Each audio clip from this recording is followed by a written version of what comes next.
시청자 여러분, 한 주간 평안하셨습니까? 남북의 창입니다. 한아세안 정상회의와 주요 20개국 정상회의에 참석했던 윤석열 대통령이 외교 일정을 마무리하고 귀국했습니다.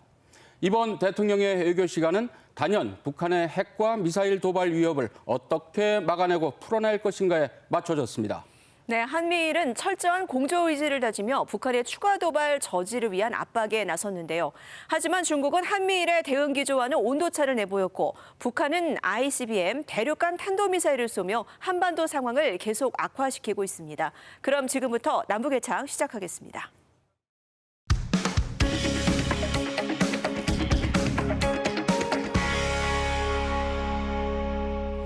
갈등을 이어가던 미국과 중국의 정상이 3시간이 넘는 첫 대면 정상회담을 했습니다. 두 정상은 서로의 핵심 이익에 대한 인식 차이도 확인했지만 관계 증진에는 뜻을 같이 했는데요. 북핵 문제 해결 방안에는 접점을 찾지 못했습니다. 이어 열린 한중 정상회담 역시 비슷한 상황이었습니다. 북핵 문제에 적잖은 인식차를 노출했습니다. 한미일 대 북중러의 이른바 신냉전 구도가 고스란히 드러났다는 평가인데요. 이슈엔 한반도에서 짚어보겠습니다. 바이든 대통령과 시진핑 주석이 긴 시간 악수와 환한 미소를 주고받으며 친분을 확인합니다. 모두 발언에선 견제보다는 협력을 강조하기도 했습니다. 我也期待同总统先生共同努力推动中美关系重回健康稳定发展的轨道 造福两国，惠及世界. 하지만 여기까지였습니다. 주요 국제 현안들을 논의했지만 공동 성명이나 합의문은 없었고 혹시나 했던 북핵 문제 해법 역시나 돌파구는 없었습니다. I thought they had an obligation to attempt to make it clear to North Korea that they should not engage in long-range nuclear tests. 반면 중국 외교부의 회담 결과 자료엔 북한이라는 단어 자체가 없었습니다. 북한의 합리적인 우려를 균형적으로 해결해야 한다는 점을 시 주석이 강조했다는 추가 설명만 덧붙였습니다.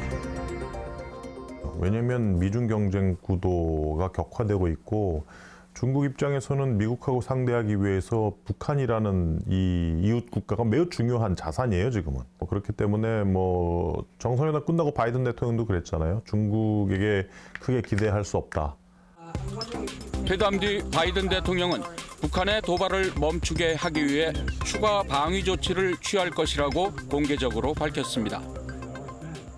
이지스 어셔라 그래가지고 이제 지상에 배치하는 이제 유격 미사일도 있고 핵항모부터 핵잠수함 또 이지스함 또 이제 각종 전략 폭격기나 F-22, F-35 이런 어떤 최신의 전투기 이런 부분들의 어떤 전개 그 횟수를 늘린다든지 아니면 상시 배치 수준으로 증강을 한다든지 이런 쪽의 카드를 가지고 중국을 압박할 수 있다. 그렇게 해석을 할 수 있겠죠. 한중 정상회담에서도 두 나라 정상은 북핵 문제에 있어선 시각차를 드러냈습니다. 윤석열 대통령은 중국이 더욱 적극적이고 건설적인 역할을 해주길 당부했지만 시진핑 주석은 평화 수호와 남북관계 개선 희망 등 원론적 입장만 밝혔습니다. 좀 씁쓸하죠. 예? 우리 스스로가 좀 남북관계 개선을 위해서 노력이 좀 부족하다 보니까 제3자인 중국이 근데 당신들이 할 바를 하지 않으면서 나한테만 이거 해달라 저거 해달라 라는 게 이게 실효성이 있느냐 효능감이 있느냐 이런 어떤 반문을 이제 중국이 가질 수밖에 없는 것이죠. 동남아시아 국가연합 아세안 정상회의와 G20 정상회의 기간 한미일 세 나라도 연쇄회담을 통해서 북한의 핵위협에 맞서 공조를 강화하고 강력 대응하자는 데 뜻을 모았습니다. 북한 미사일 도발 정보를 실시간 공유하기로 하고 한반도에 대한 확장 억제 공약도 거듭 확인했는데요. 하지만 한반도 긴장 국면을 누그러뜨릴 대화와 외교 방안은 보이질 않았습니다. 북한은 한미일의 대북 공조를 맹비난했고 보란듯이 ICBM을 또 발사하며 반발의 강도를 높였습니다.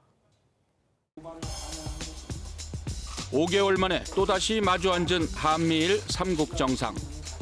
윤석열 대통령은 북한의 도발에 엄정 대응을 강조했고 미일 정상도 세 나라 협력 강화를 최우선시했습니다. 한미일 공조는 보편적 가치를 수호하고 한반도와 동북아의 평화 안정을 이루기 위한 강력한 보루입니다. 이번 한미일 정상회담에선 처음으로 안보와 경제를 포괄하는 공동성명을 채택했습니다. 북핵 위협에 대한 미국의 확장 억제 공약을 재확인하고 북한 미사일 경보 정보를 실시간으로 공유하기로 했습니다. 경제안보 대화체를 신설하고 경제적 강압에 대응하자는 데에도 합의했습니다. 세 정상이 미사일 정보 실시간 공유를 공동성명에 명시한 건 고도화된 북핵 위기에 대한 강력한 경고 메시지로 읽힙니다. 미국이 가지고 있는 위성으로 인한 다양한 북한이나 중국에 대한 어떤 탐지, 그 내의 어떤 군사시설이나 이런 거에 대한 중요한 정보들을 또 실시간 제공을 계속해서 한국이 요구하는데 그것도 들어주지 않았는데 이것이 실시간으로 정보 공유가 되기 시작을 했다는 거는 그만큼 미국이 가지고 있는 한미일 3자 협력에 대한 어떤 안보적인 중요성이 상당히 크다라는 것을 저는 암시를 한다고 봅니다. 북한은 강하게 반발했습니다. 동쪽으로 대륙간 탄도미사일 ICBM으로 추정되는 장거리 탄도미사일을 발사했습니다. 이번 ICBM 발사는 한미가 미사일 대응 정책 협의체를 신설한 가운데 이루어졌는데 한미일 공조에 강대강으로 맞서겠다는 것으로 보입니다. 또 미사일 발사에 앞서 최선희 의무상 명의의 담화를 내고 미국이 확장 억제력 제공 강화에 집념할수록 군사적 대응도 더 맹렬해질 거라고 위협했습니다. 한미일 세 나라 정상이 프놈펜 성명에 명시한 주된 내용은 북한의 도발에 대한 대응 측면도 있지만 중국을 겨냥한 부분이 더 크다는 분석이 이어지고 있습니다. 윤석열 대통령은 한미일 정상회담에 앞서 미국의 인도태평양 전략처럼 한국판 인도태평양 전략을 내놓았습니다. 대중국 견제를 주 목적으로 인도태평양 전략을 추진하고 있는 미국에 동조하는 모양새인데요. 북핵 문제 해결이란 중차대한 과제가 달린 한반도엔 어떤 영향을 불러올까요? 미국은 2000년대 들어 급격히 떠오른 중국이 자신에게 도전하는 걸 막는 데 사활을 걸고 있습니다. 확장 억제는 물론 한미연합 군사훈련 강화가 1차적으로는 북한에 대한 대응이지만 더 중요한 건 중국 견제라는 분석입니다. 제이크 설리번 미 백악관 국가안보보좌관이 북한이 도발을 계속할 경우 동북아 지역에 미군 전력을 강화할 것이라며 중국을 압박한 것도 이 같은 의도를 잘 보여줍니다. 이전 같으면은 북한이 핵을 사용을 한다든지 핵실험을 한다든지 했을 때 상당히 과도하게 반응하고 협상을 하려고 그랬는데 이제는 북한이 핵을 포기 안 할 거다라는 걸 모든 국제사회가 다 알고 있단 말이죠.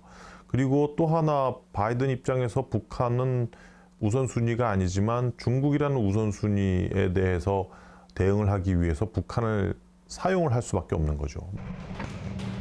미국으로선 현재 수준의 북한 핵과 미사일은 유사시에도 방어할 수 있다는 판단이 깔린 것이란 관측도 나옵니다. 이처럼 선중 후북을 내세우는 미국의 대중국 전략에 적극 동참할 경우 한미일 대 북중러의 대결 구도는 더욱 짙어지고 북핵 문제 해결에 필요한 중국의 협력을 이끌어내기가 쉽지 않다는 우려도 큽니다. 이제 인태 전략이라고 이제 미국이 표현을 하고 있는데 그 핵심에는 이제 이른바 동아시아의 약한 고리라고 불리는 남중국해, 대만 해협, 동중국해, 또 한반도 이런 문제들이 있단 말이죠. 이런 어떤 부분들에 있어서 핵과 미사일 능력이 상당히 강해진 북한이 예를 들면 이제 미중 충돌 시 어떤 선택을 할 것이냐, 이건 굉장히 중요한 변수로 대두될 수 있는 것이거든요. 여기에 장기화 가능성이 큰 미중 전략 경쟁 기간. 핵 문제 해결은 멀어지고 오히려 북한은 핵과 미사일 능력을 더욱 고도화할 거란 전망입니다. 우리가 막대한 예산을 들여 대규모 전력 증강을 해도 안보는 여전히 불안한 상황을 벗어나기 어렵다는 걱정이 많습니다. 그렇다면 한국은 무엇을 어떻게 해야 할까? 일단은 때를 기다려야 된다고 봐요. 일단 북한이 이러한 도발 국면을 어느 정도 끝낼 때, 항상 그래왔듯이 북한은 도발의 수위를 높여서 긴장을 조성하고 그 다음에 대화 국면으로 넘어갔기 때문에 그 이후에는 어느 정도의 대화 국면은 충분히 올 수 있다고 보고, 우리가 북핵을 머리 위에 이고 살 수 없다고 하면서 모든 대책을 강구해야 된다고 얘기를 합니다. 그죠? 예. 근데 모든 대책을 과연 강구하고 있는 건가? 북한을 장악하는 언행, 예? 아주 굉장히 강해진 군사훈련, 군비 증강, 모든 대책은 거기에만 초점이 맞춰져 있지, 뭔가 지금 상황에서 돌파구를 열 수 있는 그런 대책은 지금까지 시도를 안 해왔다는 겁니다. 대표적인 게 한미연합훈련 유예입니다. 중단. 패권을 앞에 둔 전략 경쟁에 몰두하는 미중. 이를 활용해 도발을 이어가는 북한. 가치와 연대를 내세운 윤석열 정부의 외교안보 정책이 중대한 분기점에 들어서고 있습니다.